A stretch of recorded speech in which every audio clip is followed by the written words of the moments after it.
Anak itu bisa menjadi anugerah, tapi anak juga bisa menjadi musibah untuk orang tuanya. Betapa tidak,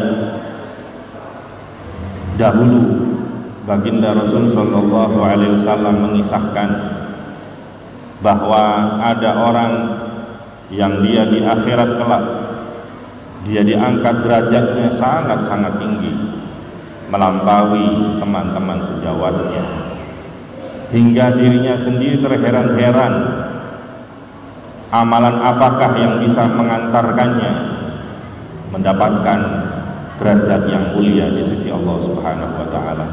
Padahal sholatnya sama dengan tetangganya, puasanya sama dengan temannya, sedekahnya sama dengan saudara-saudaranya, tapi begitu di akhirat dia mendapatkan derajat yang istimewa di sisi Allah Subhanahu wa Ta'ala.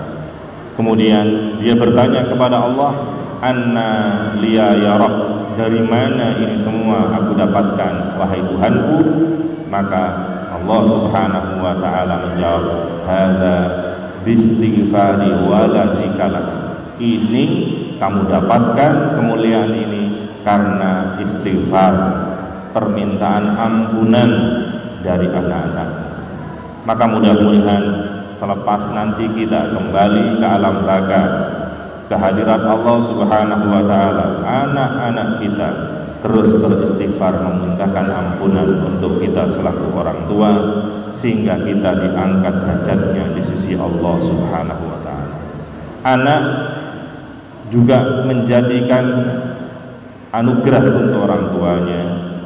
Al-waladu raihanatun min rayahinil jannah. Anak adalah parfum, pengharum orang tuanya. Jangankan di surga, anak-anak yang baik juga bisa mengharumkan nama baik orang tuanya. Namun sebaliknya, anak akan menjadi musibah, bahkan azab buat orang tuanya. Ya ayyuhalladzina amanu inna min azwajikum wa auladikum aduwwan lakum fahdharuhum. Wahai orang-orang yang beriman, ketahuilah bahwa sesungguhnya di antara istri-istri kalian ataupun di antara anak-anak kalian ada yang menjadi musuh buat kalian. Maka anak akan menjadi anugerah ataupun anak akan menjadi musibah. Itu faktor terbesar yang menentukan adalah orang tuanya. Ma min mauludin illa yuladu ala fitrah fa innama abawahu yuhawwidanihi aw yunassiranihi aw yumajjisanihi. Sesungguhnya setiap anak terlahir ke dunia dalam keadaan fitrah yang suci. Adapun kedua orang tuanya lah yang menjadikan mereka itu Yahudi, Nasrani ataupun Majusi. Maka Habib Syekh mengingatkan kepada kita di dalam syairnya, lamun wong tuwa kliru mimpine, alamat bakal ketun burine. Wong tuwa kundur ingat so pangeran, anak putune rame-rame rebutan, anak putune rame-rame rebutan warisan. Kalau seorang bapak ibu menanamkan pendidikan hanya untuk harta, maka jangan pernah menyesal tatkala orang tuanya meninggal.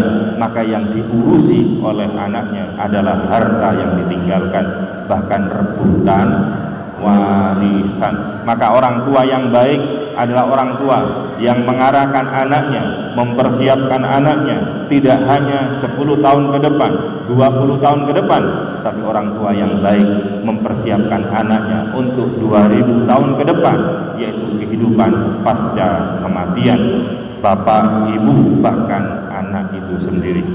Para bapak ibu yang dirahmati Allah Subhanahu wa taala, selaku bapak dan ibu orang tua, Allah memerintahkan kepada kita, qu anfusakum wa ahlikum nara. Jagalah diri kalian dan keluarga kalian dari api neraka. Bagaimana cara menjaga diri dan keluarga dari api neraka? Disebutkan oleh Abdullah ibnu Abbas, faqihuhum wa adibuhum. Pahamkan urusan agama dan urusan tata krama. Maka ini yang lebih diutamakan. Maka pesan saya kepada bapak ibu, meskipun prestasi anak panjenengan tinggi, tapi jangan lupa tanamkan kepada anak-anak untuk urusan ilmu agama.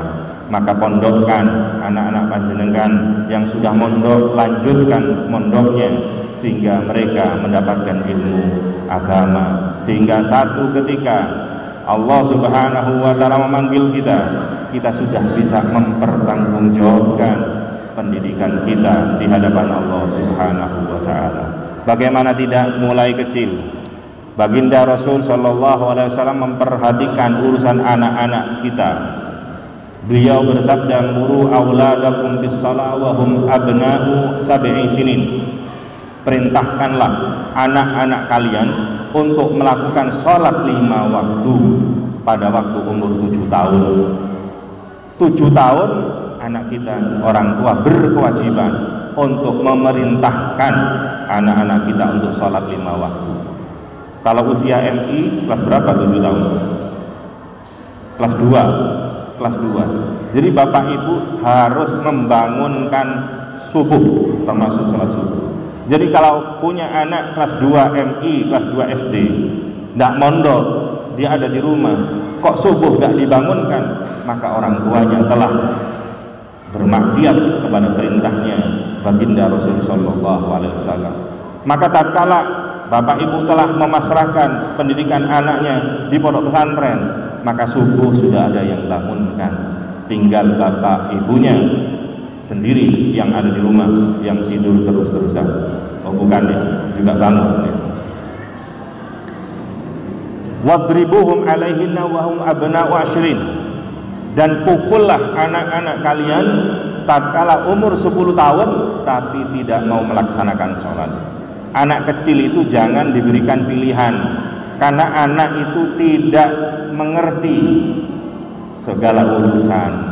Kalau anak kecil sakit diberikan permen atau disuruh milih jamu, mesti milih permen, tidak ada yang minum jamu. Maka orang tuanya harus memaksa, ini demi kemaslahatan sang anak. Begitu juga urusan pendidikan, maka anak-anak kecil harus kita arahkan, harus dipaksa-paksa memang anak kecil ya. Tatkala nanti dewasa sudah bapak ibu tidak bisa memaksa, anaknya lebih gede daripada bapaknya, mumpung masih kecil arahkan kepada pendidikan yang baik. Ada cerita wali santri di MI, dia bercerita kepada saya, anaknya dipondokkan di MI, kemudian begitu liburan, setelah liburan kemudian cerita, saya itu terharu. Kenapa Pak?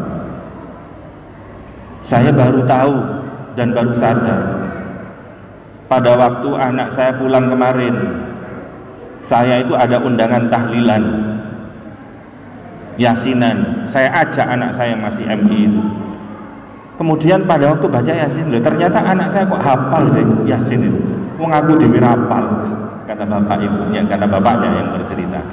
Maka dirasakan atau tidak hasil pendidikan di pondok pesantren, karena orang tua perhatian atau tidak, yakinlah pasti di pondok pesantren akan lebih maksimal untuk pendidikan agama dari bapak ibu sekalian. Dan terakhir, wahai anak-anakku, jangan kalian bersedih Ada di antara kalian yang sudah tidak punya bapak, ada yang tidak punya ibu. Maka yang perlu bersedih itu anak yatim, bukan yatim yang tidak memiliki ayah, atau mungkin piatu yang tidak memiliki ibu. Laisal yatimul ladzi qad mata walidu. Sesungguhnya yang dinamakan yatim itu bukan seorang anak yang kehilangan bapaknya, tetapi innal yatima yatimul ilmi wal adabi. Anak yatim yang sesungguhnya yang perlu dikasihani, yang dia akan sengsara hidupnya apabila ada seorang anak yang dia tumbuh dewasa tapi dia tidak mendapatkan pendidikan ilmu dan adab.